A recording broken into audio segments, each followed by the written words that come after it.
realmente muy valiente de ustedes, tanto el frío siberiano, a veces acá hasta San Telmo. Bueno, la idea es presentar este libro de Oscar del Barco, que es una reedición de un libro publicado originalmente en 1980 en México por la editorial de la Universidad Autónoma de Puebla. Es el segundo libro publicado por la editorial. ¿Qué editorial? Se preguntarán. Bueno, yo soy algo así como el representante de Tercero Incluido, que es una editorial con sede en Cataluña, España, que está imprimiendo acá hace 2 años. Sus títulos tiene por el momento 16 títulos publicados, más que nada ensayo político, ensayo filosófico. ¿Qué más? Bueno, y este libro que venimos a presentar, esbozo de una crítica a la teoría y práctica leninista, fue una iniciativa de los 2 editores españoles, de Raúl Olivencia y Silvio García, que bueno, me lo propusieron a mí. Yo le propuse a Pablo Lovicio, que es algo mío, que es ya editó otros libros del Barco en otras editoriales, y convocamos a Luis García, que lamentablemente no pudo venir porque vive en la ciudad de Córdoba, pero escribió un muy interesante prólogo para este libro. Y bueno, voy a empezar a presentar a las personas que invitamos para hacer esta presentación, a quienes agradezco infinitamente que hayan venido. Bueno, acá a mi derecha, Adriana Petra, doctora en Historia por la Universidad Nacional de La Plata, investigadora de CONICET y de SOINSI. Voy a hacer muy sucinto en las presentaciones. Adriana se dedica sobre todo a investigar el mundo de los comunistas argentinos, de la cultura política de los comunistas argentinos, y ha editado Intelectuales y Cultura Comunista, Itinerarios, Problemas y Debates en la Argentina de posguerra. Creo que es su tesis doctoral y ella libros, si no me equivoco, y bueno, numerosos artículos y ensayos en diversas revistas científicas. A la derecha de Adriana está Matías Farías, doctora en filosofía, docente en la carrera de filosofía en la Universidad de Buenos Aires, en pensamiento argentino y latinoamericano, ¿no? En la cátedra del recordado Oscar Terán, y en la Universidad Nacional de José Cepaz, ¿no? ¿Sí? Bueno, Matías hizo su tesis doctoral sobre la revista Controversia, y bueno, también fue miembro del comité editorial de la recordada revista Ríos y Orillas, y muchas otras cosas más, pero vamos a pasar al siguiente invitado, que es Sergio Bufano, escritor, periodista, al igual que Oscar del Barco, estuvo exiliado en México, ¿no? En los años de la dictadura, y formó parte del comité editorial de la revista Controversia y de la mesa de discusión socialista, junto a Pancho Ricobo, Constantino Nicola Tula y Alberto Díaz. También, a partir creo del 2004, fue el editor de la revista Lucha Armada, donde, muy en la estela del debate iniciado en su momento por Oscar del Barco, con el debate denominado No Matar, muy en esa estela, inició una revisión crítica de las izquierdas revolucionarias de las décadas del 60 y 70. Y a mi izquierda tenemos a Pablo Lovicio, editor, docente, editor de este libro y de otros libros del Barco, y voy a mencionar sobre todo Escrituras, que es una selección de textos que editó la Biblioteca Nacional durante la gestión de Horacio González. Bueno, como les decía antes, el libro que vamos a presentar se publicó en 1980 en México, en la Universidad Autónoma de Puebla, donde el Barco daba clases y publicaba una revista llamada Espacios. El libro, según cuenta el mismo del Barco, generó algunas polémicas, inclusive con la gente de la editorial de la universidad, que no les gustó mucho el punto de vista de Oscar y el libro. También en una presentación que él mencionó en una entrevista en la UNAM, se generó ahí un conflicto con Adolfo Gil y otras personas, y tengo entendido que también cuando lo invitaron de la mesa de discusión socialista a hablar de este libro, también se dieron unas discusiones bastante rígidas. Respecto a eso, días atrás Horacio Carpus me comentaba en un intercambio de WhatsApp, cuando le llevé el libro, le comenté que habíamos reeditado este libro, se refirió a él como el libro maldito del exilio argentino en México. Así que como disparador podemos, a través de las exposiciones de los camaradas acá de la mesa, empezar a desentrañar, quizás, o entender qué quiso decir Carlos también. Sin más, le cedo el micrófono a Adriana. Bueno, hola, buenas tardes. Muchas gracias por estar acá. Muchas gracias a Martín Hendler y a la editorial Tercero Incluido por invitarme a participar de esta presentación. ¿Se escucha? ¿Ahora? Bueno. Muchas gracias por invitarme a participar de esta presentación, dentro de la cual estoy casi segura que voy a ser quien tenga las cosas menos sustanciosas para decir. Ya se lo advertí desde el Vamos a Martina, insistió en que viniera igual, así que voy a cubrirme al respecto, ¿no? Pero asumiendo desde el Vamos esta posición un poco desventajosa en relación a colegas mucho más especializados en el tema que yo, pensé en plantear algunas cuestiones más bien generales en relación a los terrenos donde me pareció este libro puede ser leído hoy. No tanto terrenos teórico-políticos como historiográficos. Algunos más evidentes, otros quizás menos.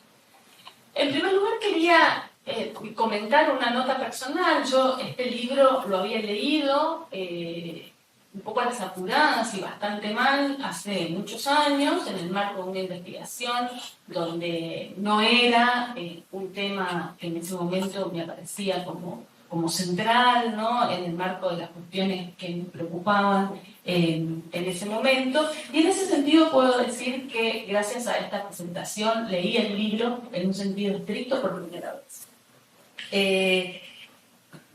Y bueno, una de las cuestiones como experiencia lectora es que es un libro realmente magnético y muy... es un golpe, ¿no? Es un libro que deja aún hoy, creo yo, una sensación, ¿no? No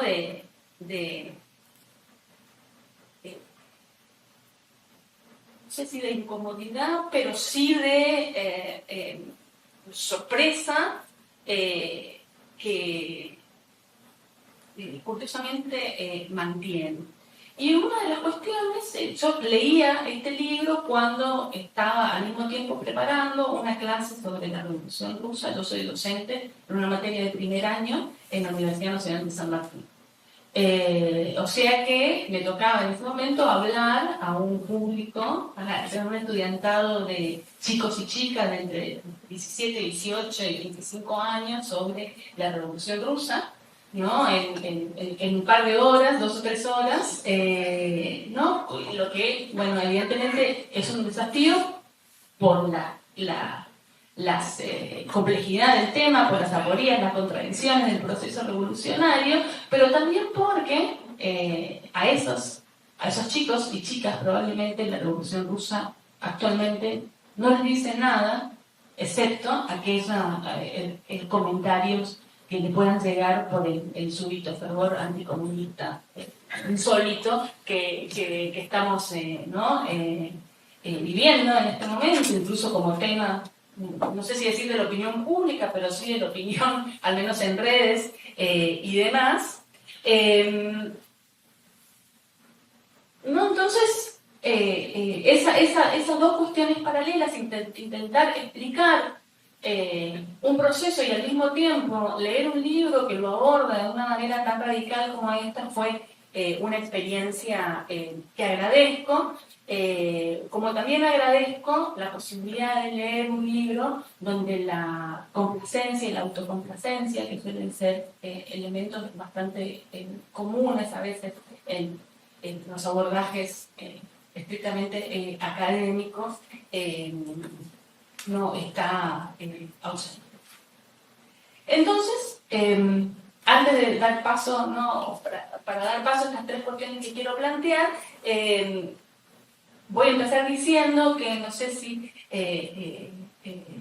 será el libro maldito del exilio, como dice Tarpus, probablemente sí, pero sí que es un libro que, publicado hace 45 años, mantiene intacta una voluntad radical de intervención y crítica.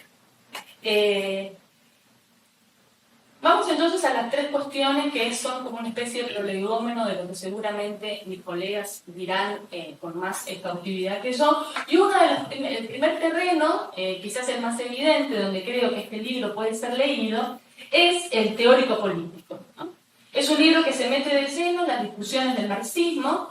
En ese momento, la década del 70, segunda mitad de la década del 70, los años 80, un marxismo en crisis, que se debatía entre la derrota, el fracaso y la reconstrucción de una alternativa capaz de hacer algo con la experiencia de los socialismos y comunismos realmente existentes. La pregunta que aparecía en muchos de esos debates es una que está aquí también en este libro, si bien la respuesta que ofrece Del Barco está lejos de ser la que prevaleció. Y esa pregunta es por la relación entre teoría y movimiento social. No es casual, entonces, la presencia de los debates de la Segunda Internacional, de Bernstein, de Kautsky, de Adler y tras de ellos de Lenin.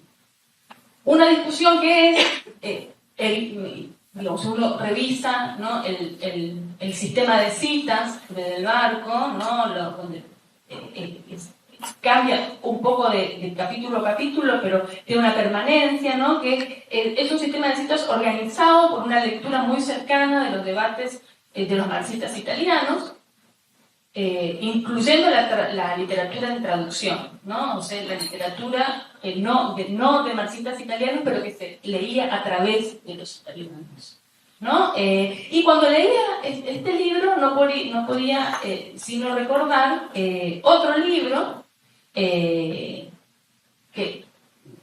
me parecía recurrente en tanto lugar dentro de un contexto de producción, que es el libro de José Aricó, 9 lecciones sobre economía y política en el marxismo, que Aricó publicó, que publicó mucho tiempo después, pero se escribió casi paralelamente a él. Y ahí es interesante, ¿no?, porque hay precisamente un sistema de autores y de preocupaciones coincidentes, pero cuyas conclusiones no lo son. Y en ese sentido pensaba, ¿no?, en un sistema de posiciones dentro de un campo específico, que es el campo del exilio, de la literatura del exilio, de las coordenadas en que se procesó diversas cuestiones, entre ellas el marxismo, en el contexto del exilio argentino en México, aunque no únicamente, y las posibilidades o no de la reconstrucción de algún tipo de política emancipatoria en ese momento. Las conclusiones de Del Barco acerca del lugar de la teoría en la conversión de las esperanzas emancipatorias de la Revolución Rusa en una tiranía, en un despotismo de partido, en una experiencia práctica antimarxista, como lo dice, y el lugar que las ideas tuvieron en la conformación de las lecturas políticas de Lenin son sin duda una cuestión principal de este libro y del que seguramente se hablará luego, pero que no eran, creo yo, y de ahí quizás el carácter de maldito, de ningún modo las prevalecientes ni las comunes en este momento en que fue escrito. El segundo terreno no es tanto, en el que creo que puede leerse este libro, no es tanto Lenin y el leninismo, aunque la identidad entre Lenin y la suerte de la revolución rusa es total en el libro, ¿no? Es interesante. Sino el momento historiográfico en que se desarrollaban las interpretaciones sobre la revolución rusa cuando este libro fue escrito. Un momento en que las corrientes revisionistas, de la mano de la historia social, se abrían paso como un modo de superar tanto la apologética comunista como la sovietología de la Guerra Fría. Un momento previo, por lo demás, a las interpretaciones liberales post-1989, post-caída del muro, que verán, como Fidel, por ejemplo, en la Revolución Rusa la concreción también de una idea, lo que Fidel llama idiocracia.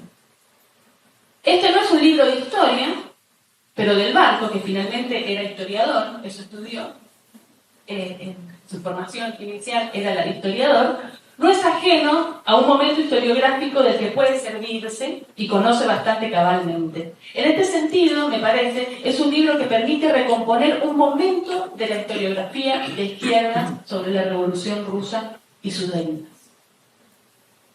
Y el tercer y último terreno, que me parece que constituye este libro una incitación a pensar, aunque no sea evidentemente su motivo principal, es el lugar de los intelectuales o de la función intelectual en la historia del siglo XX y en la historia de las izquierdas en particular.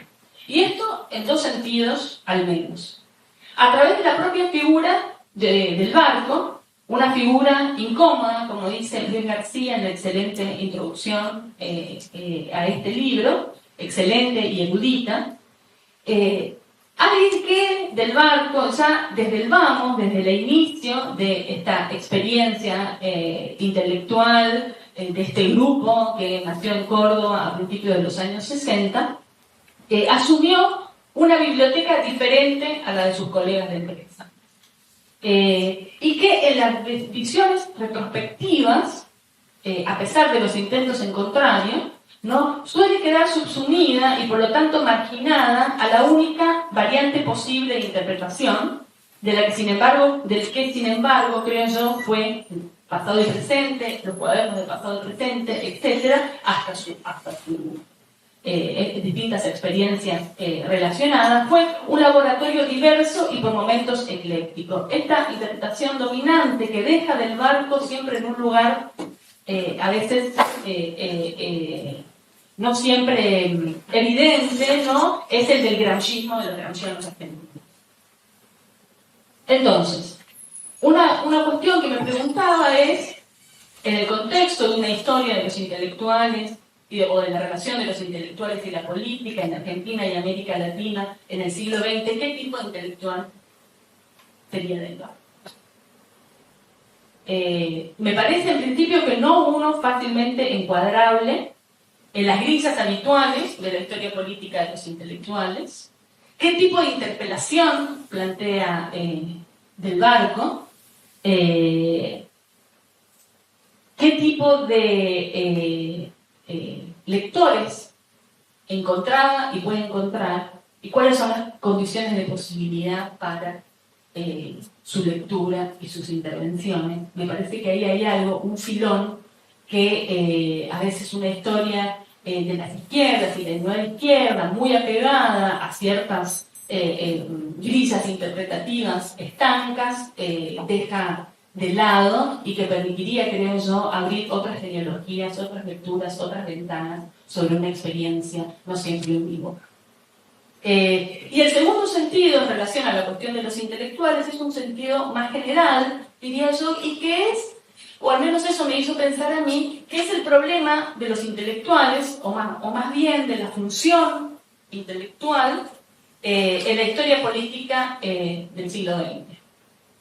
El planteo acerca, ¿no?, de la conciencia como exterioridad, como obra y tarea de los intelectuales burgueses, central en la crítica de Del Barco al leninismo, ¿no?, a la teoría y práctica leninista, es, o puede ser, ¿no?, un modo de plantear el debate acerca de las concepciones iluministas de las izquierdas, del rol de los especialistas, los técnicos y los profesionales, pero también de los profetas y, acá cito, hombres abroquelados en la posesión de la verdad, que hasta hoy forman parte de cierto sentido común de una tradición que, sin embargo, es urgente repensar e interpelar. Entonces, para terminar mi intervención, quisiera leer solo una cita del libro.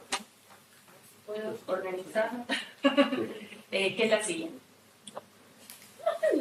Sí, muchas gracias. Y dice así, página 127. ¿Se trata de salvar una tradición o, por el contrario, es esa tradición la que pesa en gran parte del movimiento revolucionario, impidiéndole liberarse teórica y prácticamente de ideas y formas organizativas y políticas que han caducado históricamente? El pasado, por trágico que sea, siempre representa un anclaje en el flujo social. Pero cuando ese pasado se convierte en una traba para el movimiento revolucionario, nada ni nadie puede impedir que éste, despojándose de sus muertos, siga buscando los caminos de su realización. Muchas gracias.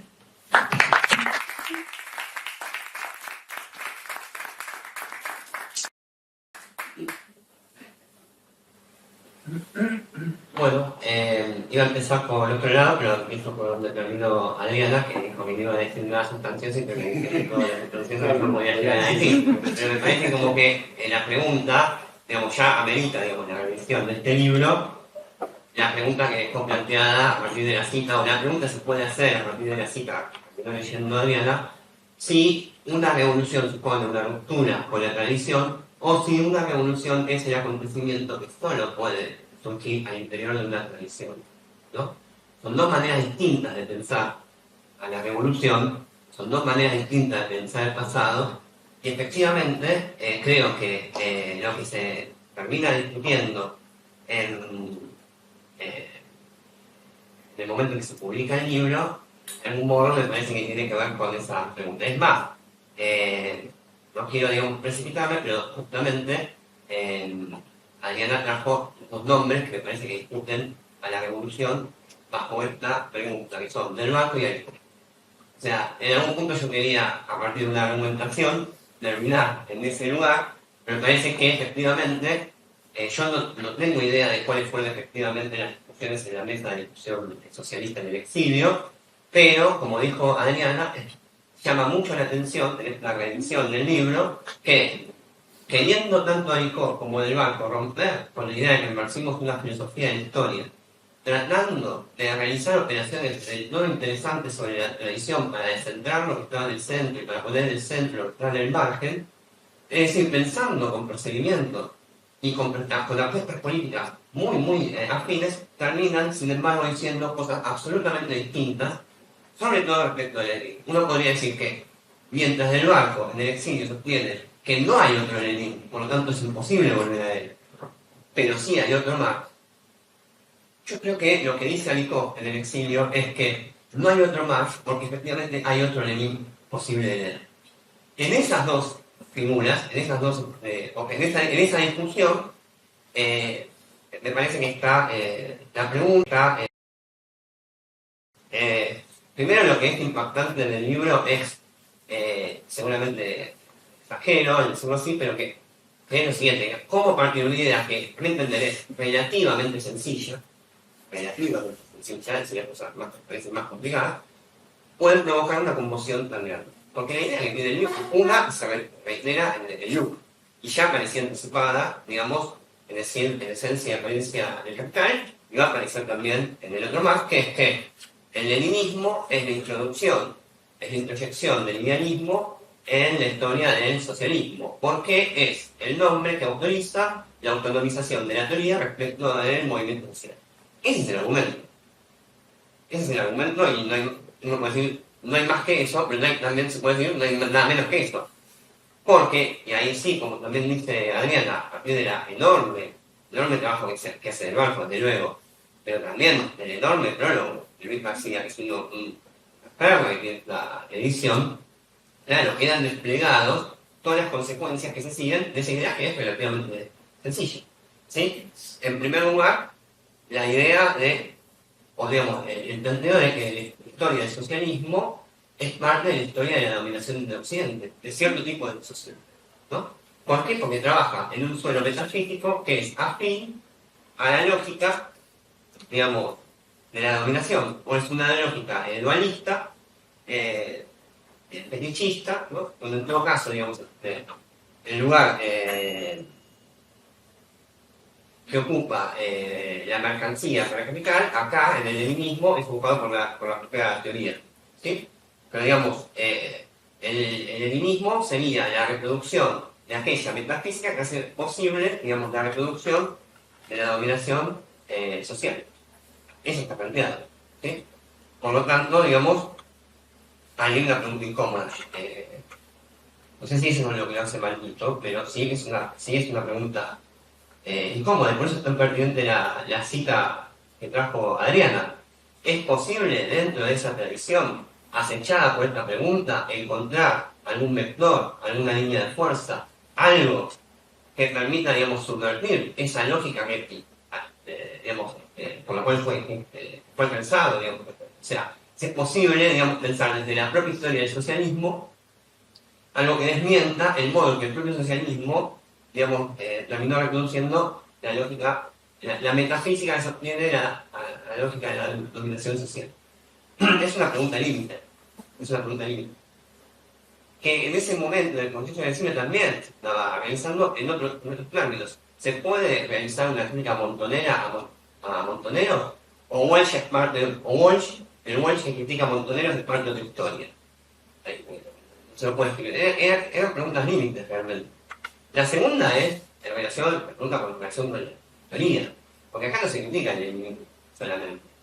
Y eso queda muy claro en controversia cuando no es en función con parámetros y reverte, no es meramente criticar, digamos, al enemigo como teoría, sino lo que se viene a poner en cuestión es al estatuto mismo de la teoría. En el marxismo, en el socialismo, etc.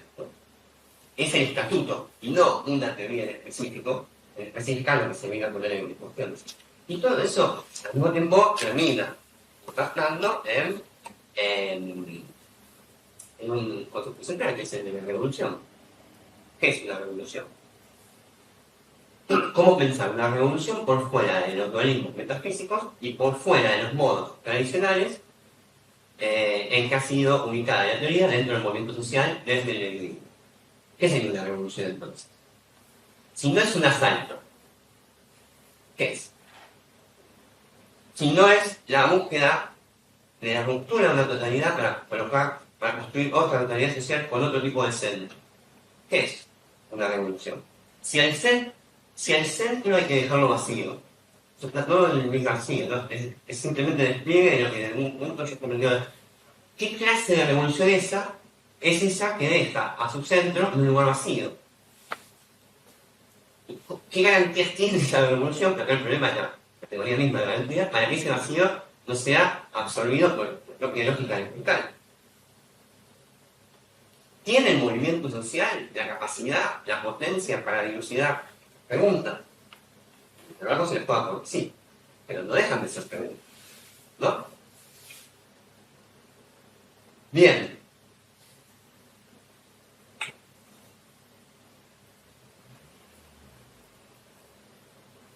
Y Luis, como dije antes, Luis García despliega a fondo, digamos, lo que a partir de esa idea sencilla genera una conmoción, diciendo que lo que en realidad, digamos, viene a plantear, digamos, del Barco, es la idea de que la filosofía del proletariado es el materialismo absoluto, ¿no? Es el materialismo absoluto.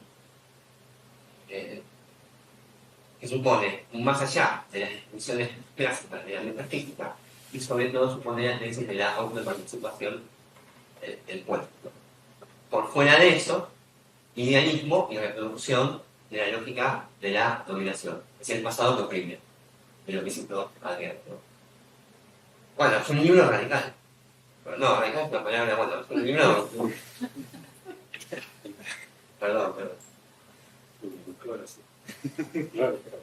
Radical. Bien. Y es también un libro, y acá me voy a complicar la vida, pero es la lectura cerrada de un libro que abre todo, pero es esto, ¿no? Es cómo intentar esta polémica, cómo intentar reconstruir esta polémica imaginaria, porque yo no sé si me discutieron, pero los libros sí tienen cosas que discuten, entre Del Barco y Aricó. Me parece que, digamos, en la lógica de Luis García, lo que yo haría sería una suerte de neutralización historicista, al modo de historia de las ideas, de un libro que tiene una potencia mucho mayor que ese. Porque yo intentaría, ¿verdad? O me parece interesante reconstruir esa polémica, ¿no? Digamos, o habilitar la lectura de Esbozo como un documento crítico respecto a la historia de un grupo intelectual, que es el grupo pasado y presente, ¿no? Yo creo que esto también es Esbozo. Ahora, el problema sería cómo hacer de esto algo que no sea una mera neutralización historista, sino que tenga algo también de intempestivo. No sé si lo voy a lograr, pero digamos, esos comentarios por dónde va, la idea, por dónde estuve pensando. Y quizás ustedes me puedan ayudar. Pero este texto sí, para mí es un texto, digamos, que viene a dar cuentas con un propio grupo intelectual. Y hay algo que para mí es sintomático, que es en el acá voy a divagar un poco, ustedes me van a permitir gastar. Fíjense, el libro comienza con una frase que es extemporánea, porque el libro va con otra lógica. Cita a Goya diciendo que el sueño de la razón engendra monstruos, ¿no? Mi libro no tiene una lógica de razonamiento estético, porque la lógica de esta frase es que, bueno, la razón sueña cosas buenas, pero de repente termina, esas cosas buenas terminan siendo una pesadilla. Frankenstein, ¿no? Y el libro no va por esa lógica argumentativa. Lo que se dice es, desde el vamos a determinadas ideas, determinadas prácticas. Porque hay un problema, es materialista, digamos, si hay determinadas ideas, existen las prácticas que le dan lugar. Por lo tanto, el problema de la Revolución Rusa no es que se haya desviado, no es que la gente que soñó cosas lindas y le salió mal, no hay una estructura trágica en la lectura, ¿sí? Sino que lo que hay es, digamos, determinadas consecuencias que deciden de determinadas premisas. Punto. ¿No? O sea, pero no es esta la idea. Entonces, ¿de dónde viene esta frase? De que el sueño de la razón engendra monstruos. Y acá viene el debate, que es cambiar la palabra monstruo por siniestro. El sueño de la razón genera o engendra cosas siniestras. Y lo siniestro está en lo familiar. ¿Sabes? ¿No? En el barco era alguien. O sea, hay algo, ¿no?, de la historia que se está contando, de la crítica que se está haciendo de la Revolución Rusa, que, a mi entender, tiene que ver con la crítica de una historia que le resulta al barco familiar y de la cual estoy implicado. Parte de la radicalidad de este texto, una parte viene del tremendo nombre con el que se enfrenta Lenin. Decimos, a Lenin no te enfrentas así, directamente, olvídate, ¿no? Muy presente, digamos. Pero al mismo tiempo, o sea, la fuerza de la tradición contra la cual se quiere pensar, le imprime fuerza al propio texto. ¿Está bien? Pero también hay algo del orden de lo familiar, acá, del orden de un literario compartido, que me parece que también legitima, digamos, este gesto tan rupturista. Bastante presente, digamos, era una revista leninista, en un punto, bajo, si lo leemos desde Esbozo, era una pregunta, aunque se digan gramscianos, eran gramscianos, ahora, decirse gramscianos quiere decir el modo lo menos jacobino posible, lo menos soviético posible de ser leninista. Eso es lo que se sigue de Esbozo, ¿no? Y efectivamente, cuando uno lee la primera parte de la primera etapa del pasado y presente, comienza con Lenin, o sea, con un artículo de Portantino diciendo que existen las condiciones objetivas de la revolución, pero no todas las subjetivas. ¿Por qué? Porque hay, en la Argentina del 63, hay aceleración e intensificación de los conflictos sociales, crisis en las alturas, pero no está el sujeto revolucionario. Entonces ya desde el vamos aparece el problema de que una revolución no puede hacerse si no hay un sujeto que la organice. No hay revolución sin sujeto, ¿no? Todo esto está matizado, porque se sabe efectivamente que, bueno, además no hay sujeto porque está la discusión con el Partido Comunista, ¿no? Bueno, Pero digo, ese diagnóstico es ya leninista. Anico, en el número 4, directamente lo que está diciendo es necesario construir una teoría de la revolución argentina. Es decir, una revista que no puede pensar sino como una revista quiere pensar cuál es la vía específica dentro de esta transformación económica y social que se llama Argentina de transición al socialismo. Está pensando eso y digamos, no importa que no digan, bueno, hay que hacer tal cual lo que dicen que hacer. Las condiciones, el horizonte de pensabilidad es leninista, porque están buscando el sujeto que la haga. Bajo la premisa leninista de que no hay revolución sin sujeto revolucionario. Esa es una idea atendible. La posmodernidad la vapuleó, pero es una idea atendible. Capaz ahora también es una idea leninista. Eso. Bueno, eso es, hasta ahí llegó mi leninismo. Bueno, lo que quiero decir es, esto se agrava todavía más cuando aparece la segunda etapa del paseo presente, donde se hace creer que hay un sujeto revolucionario, que es Montonero, se agrava más, se agrava todavía más. Pero todo el tiempo matizándolo, ¿no? Que no se nos vaya la mano, uno puede decir, no se nos vaya de las manos el leninismo, diciendo, tiene que ser una larga marcha, no se puede autonomizar al sujeto de la revolución del movimiento social. Ojo con eso. Incluso las críticas al sindicalismo clasista vienen de ahí. Es demasiado molesta. Pero, sin embargo, se confía en Montonero porque, tal como se dice en esa editorial, es, digamos, el conjunto de contradicciones, así se lo dice, el conjunto de contradicciones sociales que el movimiento social en su despliegue provoca, van a provocar una reacción. No es que espontáneamente se va a dar una revolución, ¿verdad? Y en ese momento necesario la presencia de una vanguardia que tenga trabajo de base, que tenga territorio, pero también que tenga un ejército. Lo dicen. Inmediatamente lo dicen, es el momento de límite. Inmediatamente lo dicen, mirando, ojo con la autonomización, vuelven sobre esto. ¿Sí? Bueno, entonces, desde esbozo, ese diagnóstico queda hecho utilizar, pero no porque se haya elegido Montonero. O sea, el problema ya no es el equívoco, como muchas veces se racionalizó. Bueno, ¿cómo vamos a creer que Firmenich era el Lenin? Ese no es el problema es cuáles son las formas de pensabilidad que hicieron posible asignar a Montonero o a cualquiera una cosa así, ¿no? Entonces uno puede decir, esbozo viene a dar cuentas con eso. Pero no solo eso, porque claro, cuando se habilita el debate del exilio, uno puede decir, lo que ve del barco es que las formas de racionalizar la derrota vuelven a existir sobre esos formatos. Este libro está en estricta relación con esa constatación. Y la podemos encontrar de manera explícita en la polémica de controversia con Javier Garte, en su desdén por responder, y eso está señalado, creo, en el prólogo de Luis García, por la cuestión de la democracia. Bueno, estamos de vuelta poniendo a la teoría en un lugar autonomizado del movimiento social, e incluso en la editorial de controversia, donde se dice que se critica el dogmatismo, se critica al autoritarismo, ¿para qué? Hay una línea, no la traje a controversia, que dice, van a reconstruir la teoría y la práctica, no sé qué, ¿verdad? Es decir, se cuestiona al autoritarismo, al dogmatismo, de izquierda, al populismo, pero no se cuestiona que el intelectual está para pensar una teoría que venga a reconstituir lo que ahora está hecho, iba a decir, está en pedazos, está roto, está derrotado. ¿Sí? Entonces el teoricismo vuelve sobre este punto. Por eso el énfasis, ¿no? Uno podría decir, por esto el énfasis. Entonces, bueno, ahora viene la parte compleja, que es cuando uno va al libro que acaba de citar, yo lo traje, ¿no? Van las 9 lecciones, uno puede decir, sí, Aricó cierra con Gramsci, porque Lenin estaba siendo muy considerado, claramente, en el exilio, en ese momento. En ese sentido, no es lo novedoso, lo hiperbólico es lo novedoso.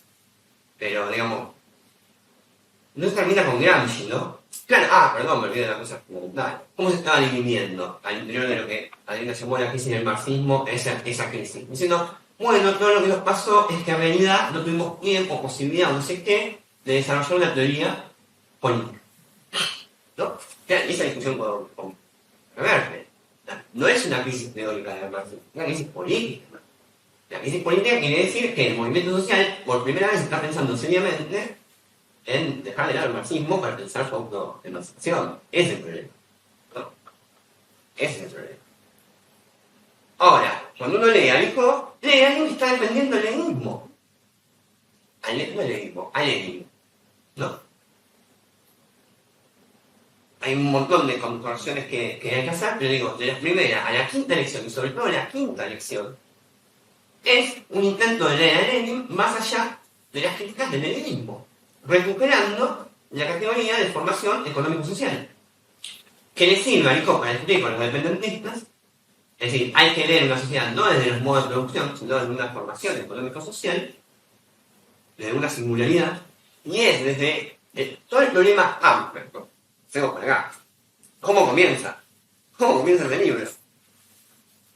Dice, partiremos de una preocupación, analizar el marxismo como teoría de la revolución.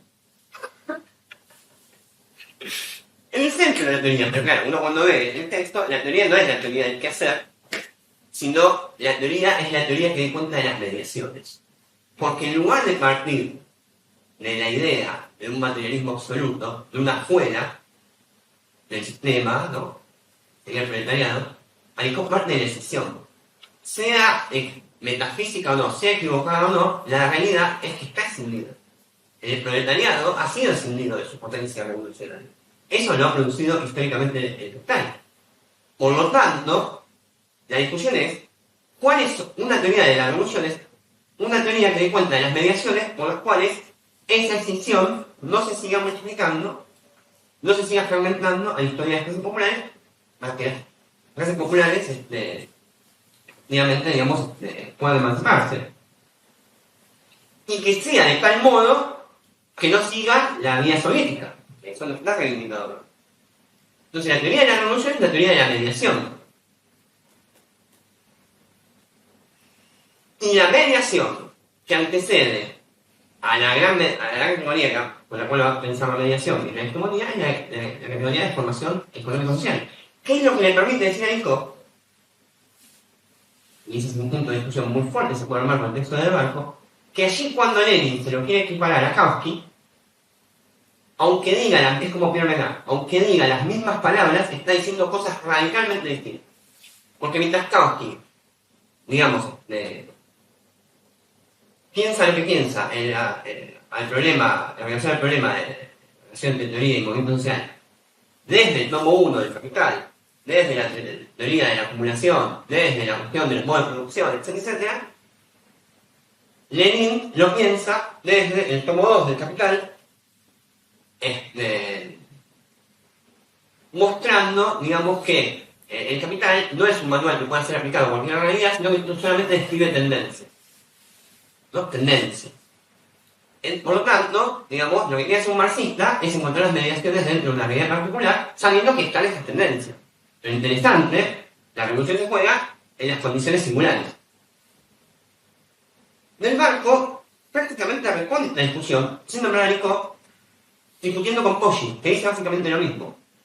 ¿No? Diciendo, no, esto lo hiciste igual. Aún el Lenin de la formación económico-social. Porque en lugar de ocuparse de las singularidades, se ocupaba de las tendencias. Por lo tanto, eso es evidencia de que la teoría sigue autonomizada. Si no, hubiera actuado con el campesinado de una manera distinta a la que actuó. Porque al fin y al cabo, el criterio de verificación es la práctica.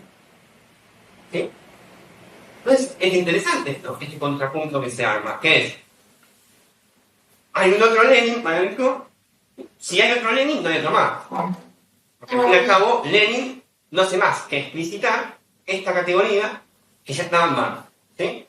En cambio, en el barco, no hay otro Lenin, es siempre el teoricista. Lo que se puede rescatar es otro Marx, que es el Marx antisistema, ¿no? El que no puede terminar de escribir el Capital, el que se da cuenta que la realidad está siempre abierta, ¿no? Entonces, bueno, es un libro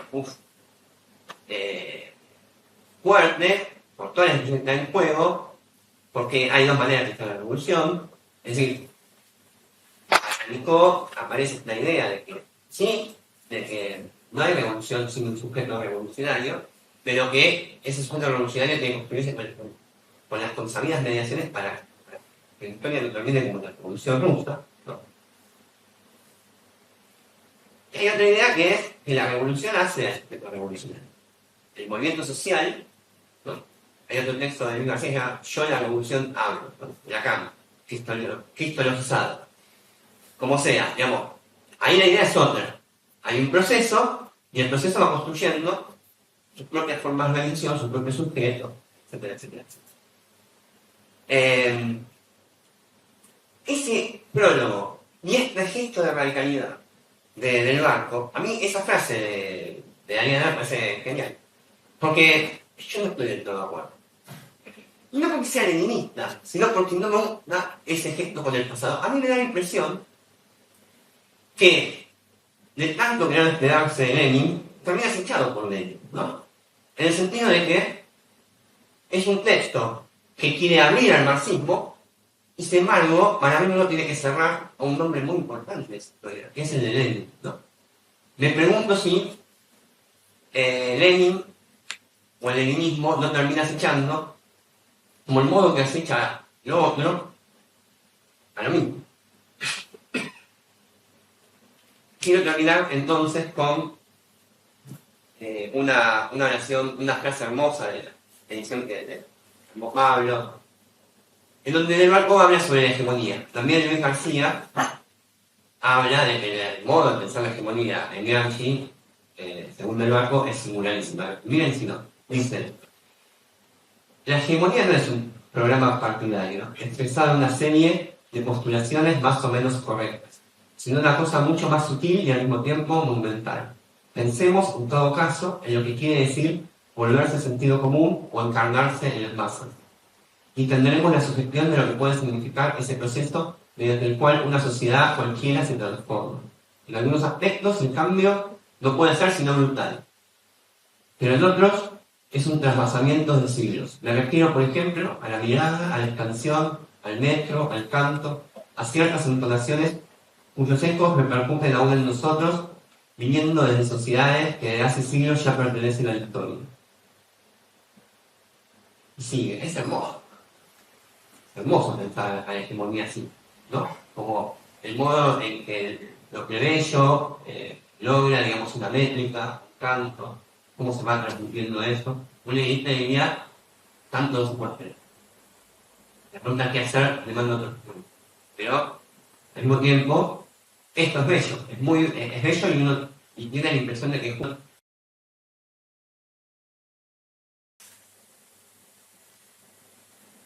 En algunos aspectos el cambio puede estar sino brutal, pero en otros aspectos, ¿verdad? Habla algo del orden de cuando ahora lo encuentro, pero dice algo de eso, ¿no? Y así que el proceso hegemónico fija no solo una fuerza puramente política, sino algo más grande. Cierto desencadenamiento en abismo, de lo que solo puede expresar mediante la palabra cuerpo, etc. Me pregunto si el leninismo no fue, a su modo, un intento de desencadenamiento en abismo.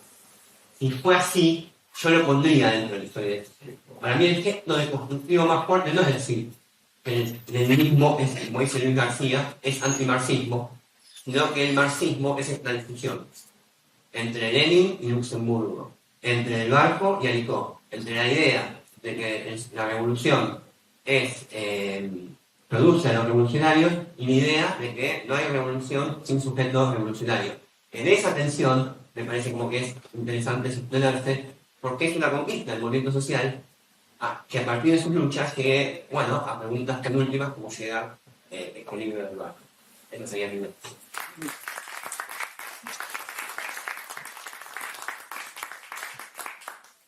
Me lo toca. Mi relación con el marxismo-leninismo es empírica y no académica ni intelectual. Yo le había avisado a Martín que depende de la mesa en la que me tocara compartir, pero porque si no, yo no puedo entrar en una discusión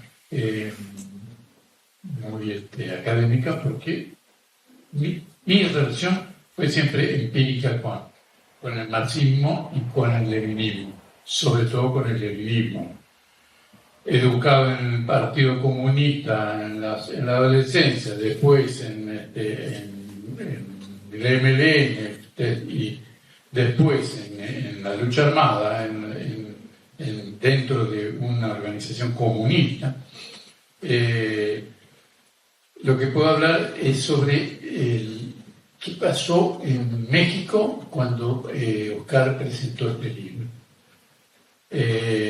Primero una anécdota, que es, llegó a México Ernest Mandel, el dirigente de la Cuarta Internacional, y hubo un salón muy grande, repleto de gente, y entonces Oscar del Barco, siempre con su estilo provocador, dijo: Lenin era un perverso.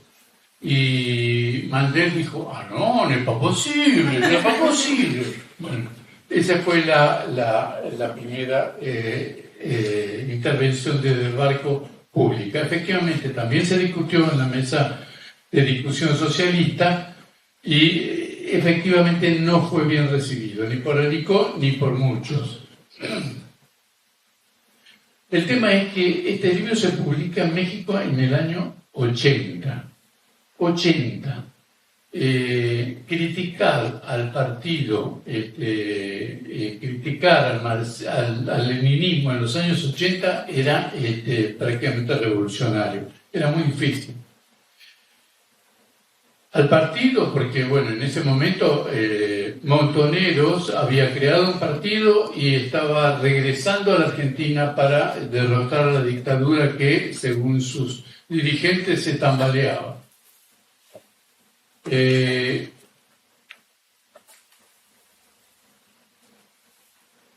Criticar a un comité central, como lo critica él en su libro, también es una herejía, porque la gente del PRT mexicano y su vinculación, y el PRT argentino en el exilio no concebían ninguna política sin un comité central.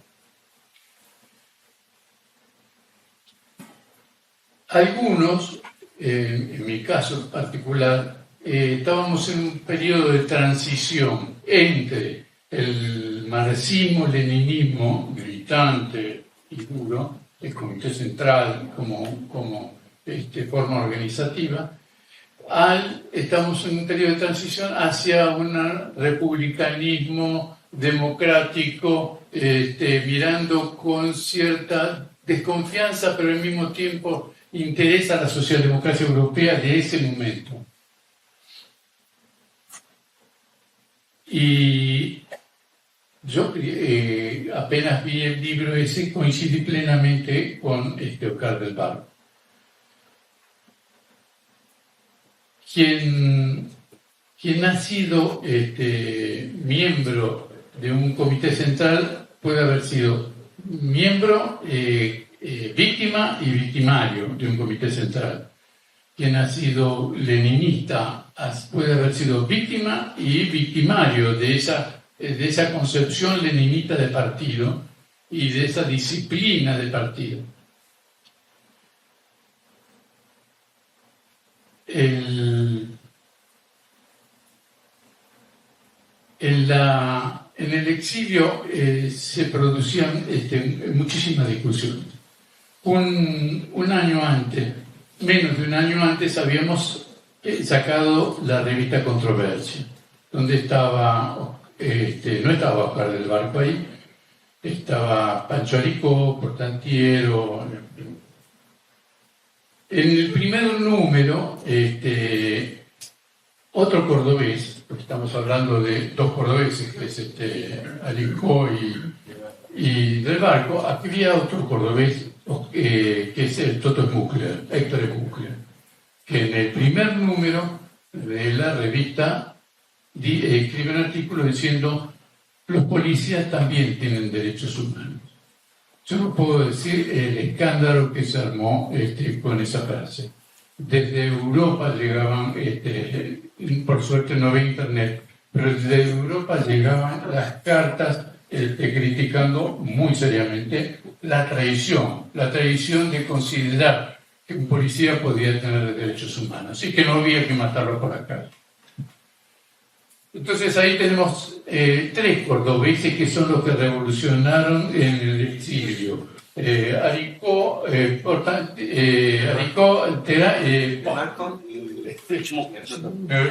como estamos acá al lado, Terán me sale.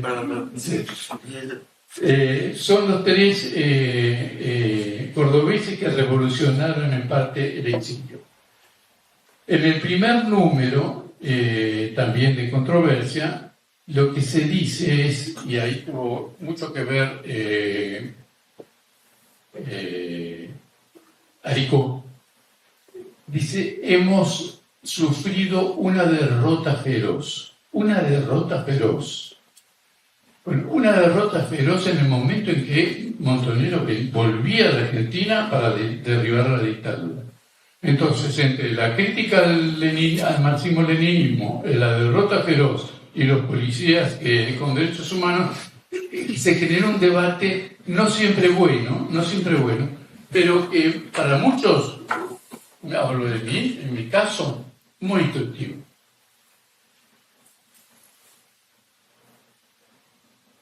Como no soy historiador, y puedo permitirme el lujo de hablar de una historia contrafáctica, de la ucronía. Entonces me pregunto, y que tiene vinculación con el libro de Eucad, me pregunto qué hubiera pasado si Lenin no se moría en 1923. Y yo me respondo, creo que hubiera pasado exactamente lo que ocurrió después. Con modificaciones, con cosas relativas a la matanza que ya que había empezado, pero creo que la historia hubiera sido bastante parecida a la que finalmente terminó dirigiendo Stalin. ¿Por qué digo eso? Porque ya en 1920, con Lenin en pleno apogeo junto con Trotsky, fusilan a Gumiliev, un poeta que estaba en desacuerdo con el partido bolchevique. Lenin y Trotsky lo mandan a fusilar. Gumiliev era el ex marido de Anna Akhmatova, una poeta formidable, que durante la época de los 30 sufre la detención de su hijo adolescente y bueno, tiene que escribir poemas a favor de Stalin simplemente porque si no su hijo corría el riesgo de morir. Pero era solamente Lenin el que autorizaba el fusilamiento de Gumiliev. No, él y Trotsky inician una ofensiva en Kronstadt que yo, desde mi formación adolescente en la juventud comunista, siempre había sido educado en que eran un grupo de anarquistas revoltosos, antirrevolucionarios. Tuvo que pasar el tiempo para que supiéramos que en Kronstadt, en la matanza de Kronstadt, hecha por el Ejército Rojo, dirigido por León Trotsky, los que se habían levantado eran bolcheviques, obreros mencheviques y algunos anarquistas, pero eran bolcheviques que pedían, solicitaban una mayor apertura, una mayor posibilidad de discutir dentro del partido bolchevique. Pero había un comité central dirigido por Lenin y Trotsky que no permitía ese tipo de discusión y se origina una matanza que es hoy, después fue reivindicado, hoy hay un monumento que reivindica, ahí en Kronstadt, que reivindica a los revolucionarios que fueron masacrados por los revolucionarios. Yo tengo una cosa respecto del libro de Oscar, que es, él reivindica el marxismo, mientras critica el leninismo, reivindica el marxismo. Yo me pregunto en esta charla si ya dentro de en la concepción de Marx no existía ese pequeño engendro que iba a terminar como terminaron todas las experiencias comunistas. Les leo una cosa que Proudhon le escribe a Marx en 1846. No caigamos en la contradicción de su compatriota Martín Lutero, quien, habiendo derribado la teología católica, inmediatamente se dedicó a fundar una teología protestante propia en medio de comuniones y anatemas. Apoyo de todo corazón su idea de dar al mundo un ejemplo de tolerancia sabia, pero no nos convirtamos, puesto que somos la cabeza de un nuevo movimiento, en los jefes de una nueva intolerancia. Con esa condición colaboraré gustosamente con usted. Si no, no.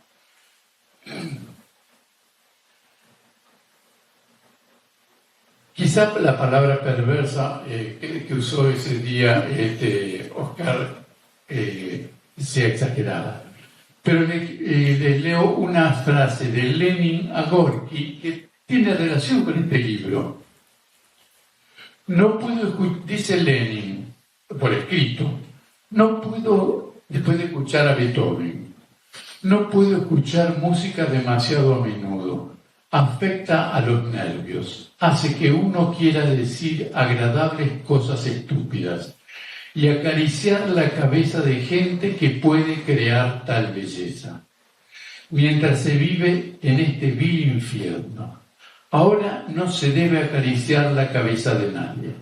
Podría suceder que le arrancaran la mano a uno de un mordisco. Es necesario pegarles en la cabeza sin piedad alguna. Esta es una frase, un escrito de Lenin a Gorky. Ese Lenin que menciona Oscar del Barco es el que después da pie a Lukács para decir: la ética comunista permite que sea el deber máximo aceptar la necesidad de actuar con maldad.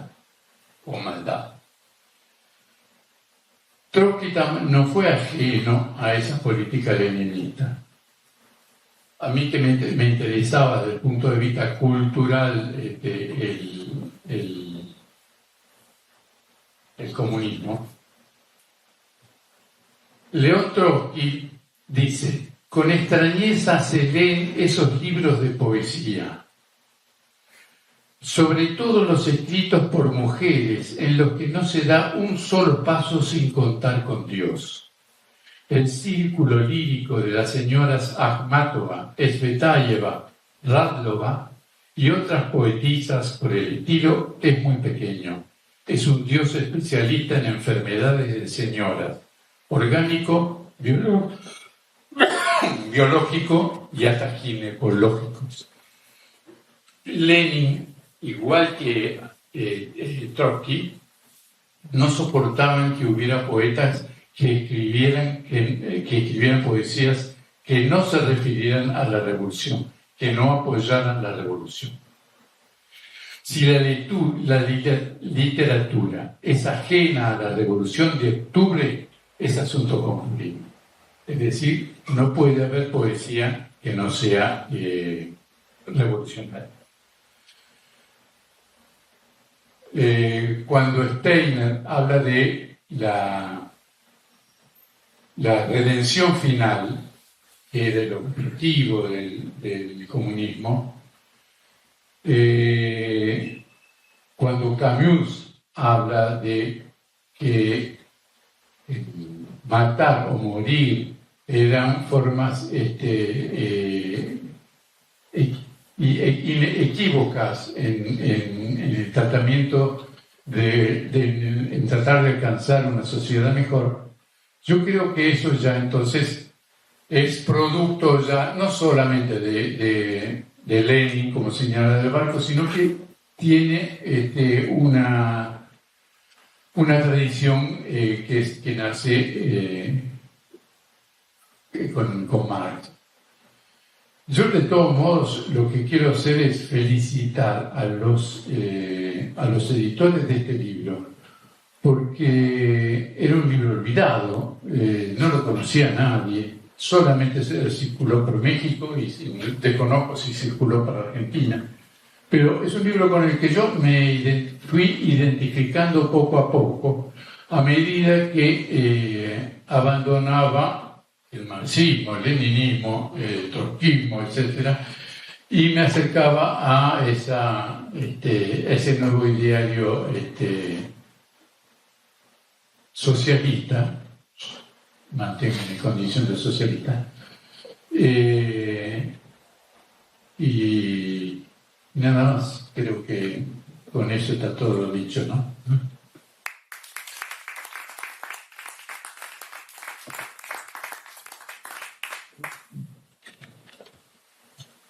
Bueno, cuando estábamos pensando con Martín y con Luis García, que escribió un hermoso estudio introductorio a este libro, digamos, un poco tratar de no volver sobre los lugares comunes del pensamiento respecto sobre todo al trabajo o a la obra, entre 400 comillas, porque creo que Oscar me pegaría con el bastón si me hablara de su obra, ¿no?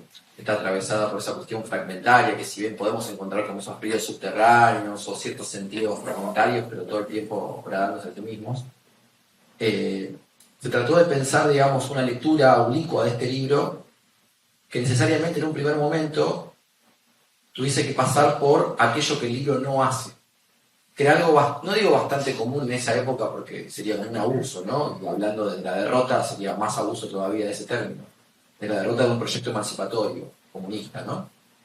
Que es, por eso entonces, digamos, era conocida, o como empezaba el deshielo stalinista, pero también el propio proceso, ¿no? De empezar a oler la derrota, que va más allá de una cuestión teórica, permitía cierto contacto con la literatura anarquista de la época, que ya, como bien mencionó Sergio, en el primer momento ya denunciaba, ¿no? Cierta, vamos a hacer un abuso de este término, perversión marxista por el autoritarismo, cierta compulsión del pensamiento marxista por digamos, actualizar esa invariante antropológica supuestamente, ¿no? De una tendencia humana a ciertas formas de jerarquización, digamos que esa revolución anarquista vendría a acabar y que el marxismo sería la última forma de obturar esa posibilidad antes de su desarrollo. Digamos, era conocida la revolución desconocida de Bolin, un montón de autores anarquistas que tuvieron que escapar de la Rusia, ni siquiera en tiempos del stalinismo, ya de la Rusia leninista, la Rusia de las primeras protoformas soviéticas, ¿no? Que tuvieron que escapar. Pero era reconocida, esa literatura era conocida, digamos. Y se denunciaba incipientemente, digamos, las atrocidades que luego iban a tomar mayor relieve y densidad y carácter dramático ya en el estalinismo desarrollado, tanto de los gulags como de los proyectos de, digamos, aceleración forzada de la transición de las masas poblacionales del campo a la ciudad. Eso era conocido. Pero dada la formación de Oscar del Barco, no me refiero a su formación como historiador, sino a su sensibilidad literaria o poética, Oscar del Barco también podría haber hecho mano de una serie de advertencias literarias y poéticas mientras transcurría la Revolución Rusa, poquito tiempo después o un poco antes. También podría haber hecho eso Oscar. Por alguna razón no lo hace. No hace eso el Oscar. No echa mano de un fascinante y hermoso cuento de Dostoyevsky que se llama El cocodrilo.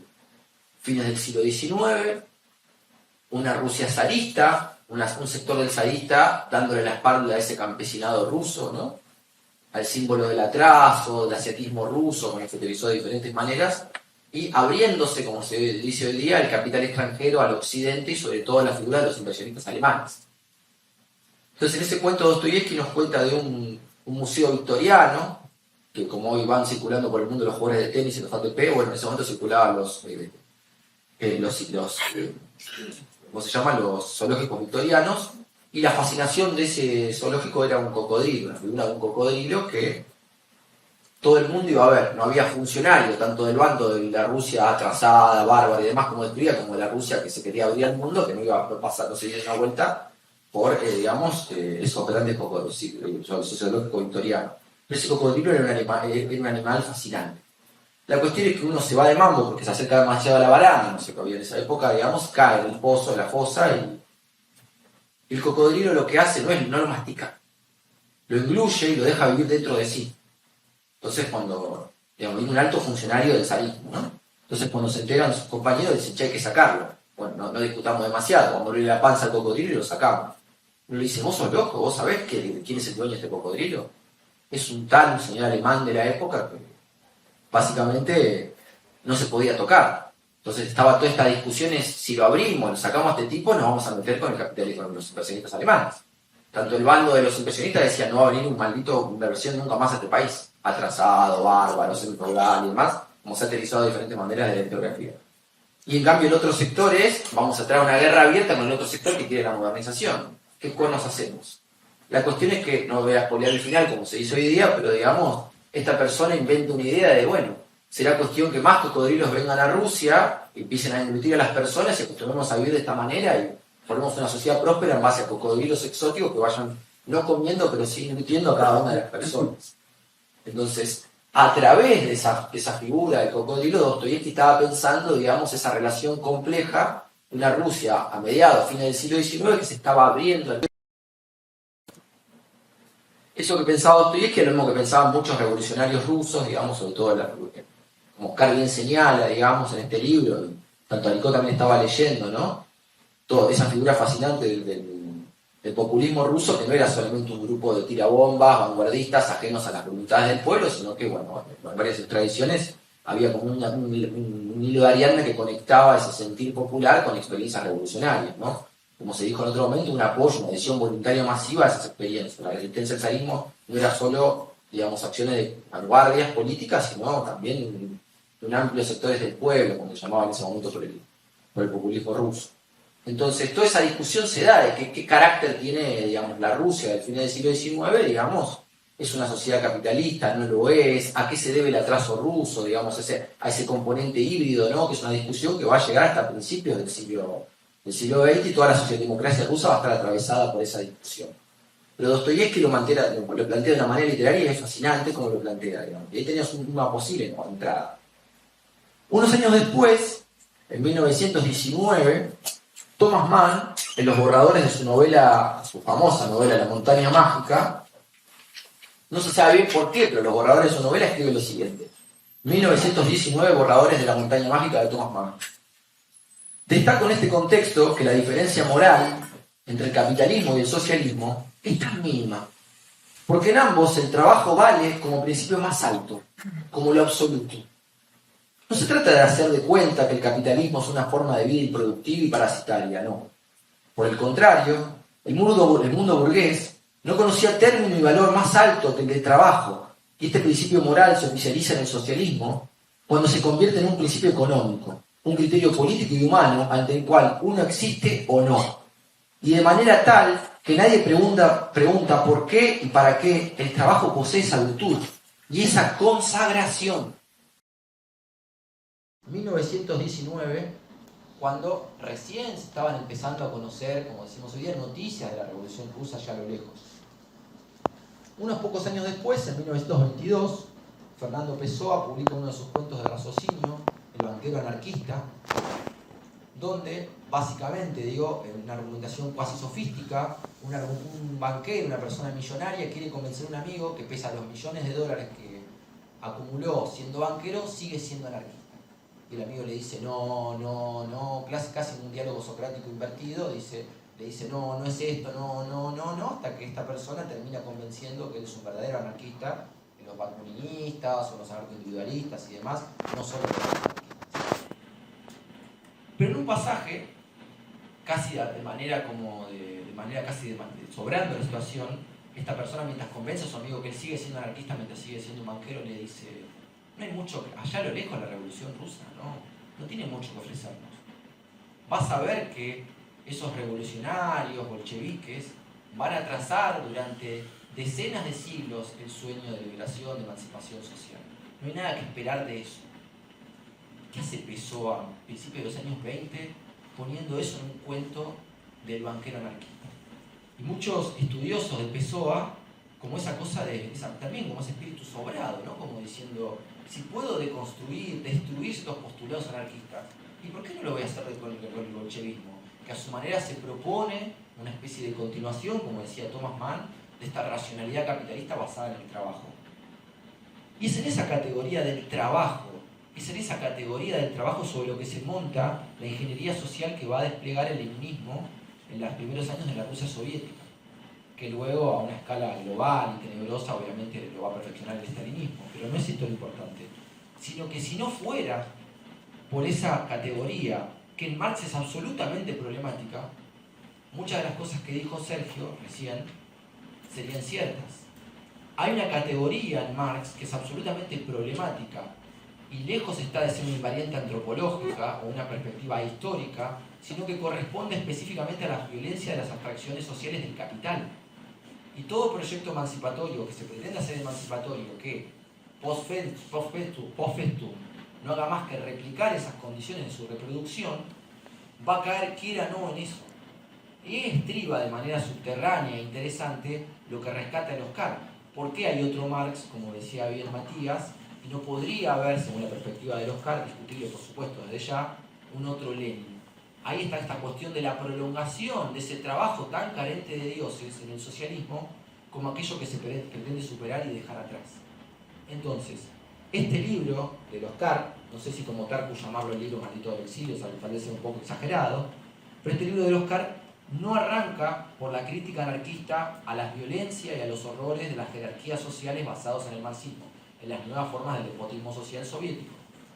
Ni tampoco apela a una sensibilidad literaria, como sí hizo Dostoyevsky en ese cuento, como sí hizo, digamos, Pessoa unos años después, y Thomas Mann, a una sensibilidad literaria, no.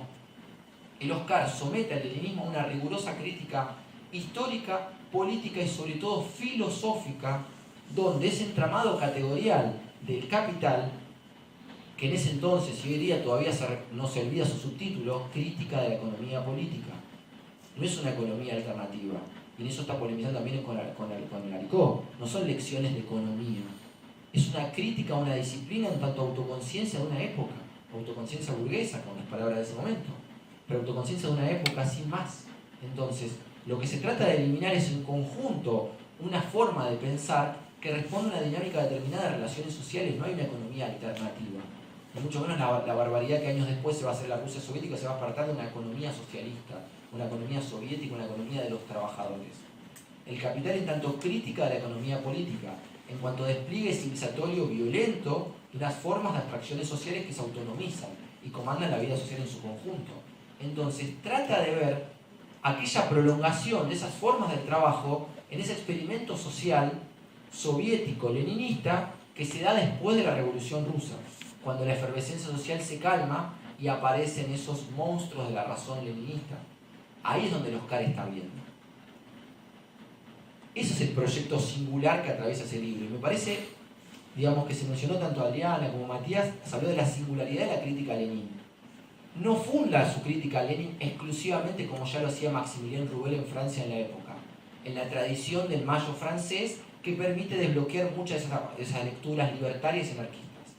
Y cuando decimos libertarios nos corre como un frío de época, que es un término que nos resulta hostil, desafiante, pero bueno, no es el objeto de esta charla, de esta convocatoria, digamos, del libro. Pero, digamos, en ese momento se hablaba de marxistas libertarios, y pienso principalmente en la figura de Maximilien Rouel, que escribió una hermosa biografía sobre Stalin, una biografía crítica de esa perspectiva marxista libertaria. Entonces, Mayo francés, más allá del acontecimiento político y más allá de sus derivas posteriores en todos los ciclos de luchas italianas, como eso hubo bastante recepción de eso en la Argentina, a partir de Negri y de Virno, el Mayo francés opera a su manera como un proceso de desbloqueo de lecturas de esos marxismos libertarios que estaban olvidados también por el peso de su propia derrota, no lo vamos a negar, pero donde se permite ese rescate y esa relectura posterior. Y el Oscar los retoma en esa serie que va a Rosa Luxemburgo, a Karl Korsch, y podríamos también, el Oscar no lo menciona, pero Anton Pannekoek, toda una serie de marxistas, consejistas, libertarios, que están pensando un modelo de revolución política social por fuera de la bota, por fuera del peso político del leninismo y su impronta de la victoria. Y muchas veces, como se dijo, fue ese modelo leninista, ese corte leninista, digamos, que inspiró futuras revoluciones en el siglo XX como principio de victoria asegurada. Como una vez dijo Alain Badiou, el leninismo por fin a la historia del socialismo revolucionario podía liberar pagarés contra la historia. Es decir, era seguro apostar al leninismo a caballo ganador. Entonces, lo que hace ese libro en este gesto es poner de su manera a discutir nuevamente al leninismo en el barro de la derrota, donde también está Karl Korsch, donde también está Pannekoek, donde también está Rosa Luxemburgo. O sea, que terminó esa carta ganadora que jugaba siempre el leninismo. Esa es otra de las operaciones muy singulares que hace Oscar. Entonces, en la crítica de la economía política está la singularidad marxiana que evita su función leninista. Y en este conjunto, digamos, de operaciones históricas, teóricas y filosóficas que hace Oscar, que se toma muy en serio a Lenin, lo lee con la misma paciencia con la que lee a Derrida, con la que traduce y con la que lee a Derrida en ese momento. Es una operación textual de desmontaje teórico muy potente y muy interesante, en la cual Oscar del Barco, línea por línea, se bate a duelo, no solo con Lenin, sino con historiadores contemporáneos que presentan los acontecimientos de la Revolución Rusa solamente de la perspectiva leninista. Esa operación leninista que le dice a Rosa Luxemburgo: ustedes hagan lo que tengan que hacer, pero nunca, casi como un juramento hipocrático, le dice Rosa Luxemburgo a Lenin, pero nunca hagan de la necesidad virtud. Entonces Del Barco les vuelve a recordar: ustedes hacen de la necesidad leninista virtud. Digamos, y es ahí donde se hipoteca de alguna manera, dicho de manera metafórica, digamos, la figura de la revolución. Entonces, en esa conversión de la necesidad en virtud. Juega Lenin en ese nivel nuevamente del barro político con otras expresiones de la derrota, y sobre todo el marxismo consejista, donde Del Barco no dice, y esa está bien, digamos, que haber tomado otro camino la revolución hubiese triunfado, o se hubiese evitado todo ese proceso de despotismo soviético, no. Pero sí que había otras posibilidades que el propio leninismo cerró, obturó, bloqueó, y que eso fue más allá de la experiencia rusa, sino que se replicó de alguna manera u otra a lo largo de todo el siglo XX. Y ya menguante esa experiencia, a él le toca someterse a duelo, en un exilio, en la figura de un intelectual exótico, raro, polimorfo, como bien decía Matías, que él está pensando su exilio, y puede decir esto paradójicamente, como muchos le señalan, porque de a su manera está haciendo su propio ajuste de cuentas con el marxismo, le está diciendo su propio adiós al marxismo. Entonces, para atravesar esto es necesario también decirle adiós al marxismo. México en Oscar del Barco no es la figura del intelectual, como bien señala Luis García, que llega a México y se, digamos, deviene regional, un intelectual ya no argentino, sino que empieza a tomar ribetes regionales. Antes era el revolucionario, digamos, argentino, que ahora toma formas de América Latina. Y próximamente va a ser el intelectual de América Latina que va a enseñar cultura socialista a los pueblos incipientes de la democracia burguesa. Oscar del Barco rehúsa esas dos operaciones, pero en su ajuste de cuentas con el marxismo está abrazando el otro México, el de los tarahumaras, el de Artaud, que está viajando, digamos, a los tarahumaras. Él se conecta más con ese México, entonces. En todas esas operaciones juntas que está haciendo al mismo tiempo, biográficas e intelectuales, está haciendo su propio ajuste de cuentas. Entonces, necesita sí o sí poner una figura tan importante y batirse a duelo con ella como Lenin para decirle su propio adiós al marxismo. Entonces, digamos, hoy día hay una figura intelectual, digamos, del campo académico internacional, que ha estudiado a Oscar del Barco, que ha sacado un libro en Argentina hace poco, donde le reprocha que en sus años posteriores, como dicen los sociólogos, su objeto de estudio ya no sea Marx. ¿Por qué pierde la preeminencia Marx y aparece Nietzsche y posteriormente Heidegger? y lo ve como un signo de la derrota, de la falta de perspectiva política, de no abrazar los movimientos sociales emergentes, de no querer todavía hablarle a la revolución. Y me parece que el gesto de radicalidad que Oscar del Barco de alguna manera cierra con este libro, porque es el último que va a escribir con un léxico estrictamente marxista, ya el otro Marx por partes lo es y por partes no lo es, está diciendo a su manera su propio adiós, pero dejando las cosas a un nivel de complejidad que para poder acusar de esto a Oscar del Barco, de haber abandonado el marxismo o de haber perdido esa preeminencia Marx que después la va a tener Nietzsche y sobre todo Heidegger, sus últimas etapas, es necesario haber escrito esto. Es haber atravesado todo el barro, toda la densidad de la historia del siglo XX, para poder decirle a Oscar del Barco, sí, efectivamente, es un abandono de Marx o del marxismo. Es decir, y hasta paradójicamente, tal vez ese abandono del marxismo es lo que posibilita escribir esta clase de cosas, y no sucumbir ante el barullo universitario, digamos, tanto de libros pretendidamente bestseller que nunca lo son, o de toda una dinámica, digamos, de convencimiento político que, dado el nivel de derrota que sufrimos en la actualidad, convendría repensar de alguna manera.